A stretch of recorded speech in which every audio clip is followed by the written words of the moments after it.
Ijtimoiy himoya milliy agentligining 1070 yordam tezkor boti ishga tushdi.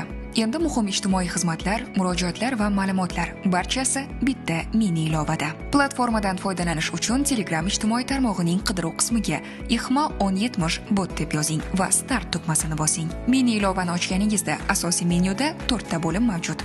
Tazyiq va zo'ravonlik, korrupsiya bo'yicha murojaat, xizmatlar va shaxsiy kabinet. Xizmatlar bo'limida bir necha muhim yo'nalishlar mavjud. Ijtimoiy himoya yagona reyestri orqali arizangiz holatini tekshirish, nafaqalar turi va shartlari haqida ma'lumot olish, nogironlik bo'yicha qayta ko'rib chiqish jarayonini kuzatish, ro'yxatga kiritilganlikni bilish, kambag'allik reyestri orqali ro'yxatga kiritilganlikni bilish. Yagona reyestr arizasini tekshirish uchun JSHR raqamingizni kiriting. U 14 ta raqamdan iborat bo'lib, tekshirish tugmasini bosganingizda natija darhol ko'rsatiladi. Shaxsiy kabinet bo'limida esa siz o'zingiz haqingizdagi ma'lumotlar, yuborgan arizalar va ularning holatini bir joyda ko'rishingiz mumkin. IXMA tizimi foydalanuvchi xavfsizligi va ma'lumotlar maxfiyligini to'liq ta'minlaydi. Har bir murojaat qonuniy tartibda ko'rib chiqiladi va natijalar rasmiy shaklda mini ilova ichida qayd etiladi.